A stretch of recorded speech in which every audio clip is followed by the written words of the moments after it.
And I had to figure out the best ways to play over a country shuffle because the tempo and the feel is different than bluegrass. You know, it's a lot more swingy. It's a lot more triplet feel. You know, it's like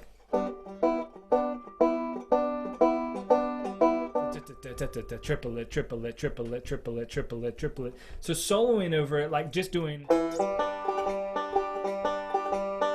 that, never felt like right to me. So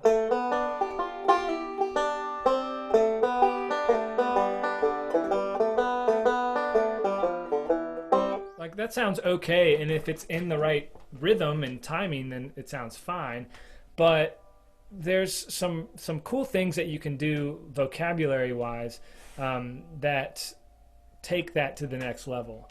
And I've kind of narrowed it down to 4 different things. And these are just my experiences of listening to people playing shuffles and also just doing it on the gig. And the 4 vocab tools, and I say this in the tab, are bends, triplets, double stops, and repetition. So we're going to go through, I wrote out a sample solo that you can see in the first 12 bars. So you can see some of these different vocab tools that I'm using. And then I wrote down some a different scale that I use, and some double stops that you can use, and some licks. And we'll go over each of these things in detail, and I'll show you different ways to play through the tools. So we're going to start out, I'm just going to play through this tab transcription.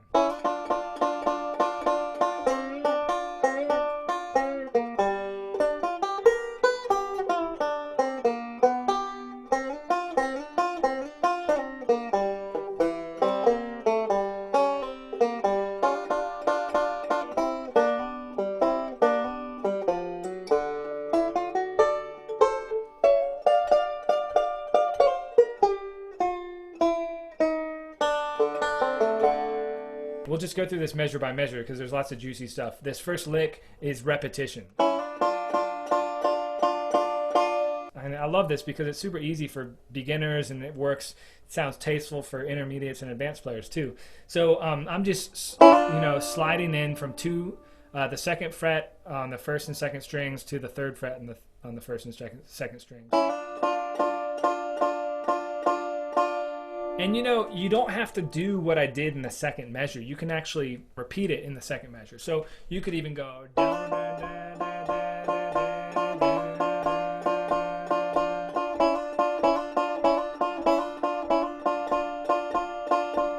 and then you're switching to a C chord. So you might want to do something different there because these are part of the G7th chord tone. And all of these double stops that I listed at measure 16, you can do that. So.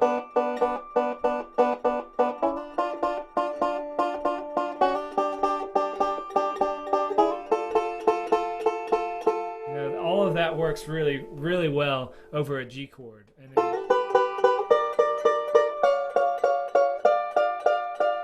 So let's look at the 2nd measure. This is a bend measure, and this is kind of like a Chuck Berry style bend.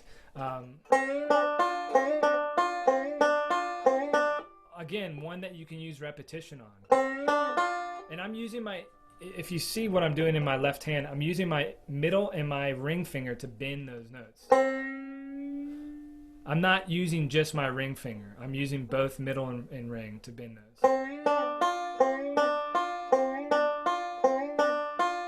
And then just like this choke up here for Earl's stuff, he does a down bend. You do that same thing when you're getting out of this lick.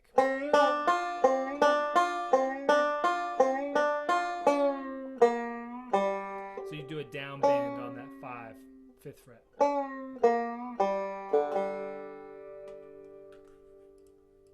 Right? So you can do that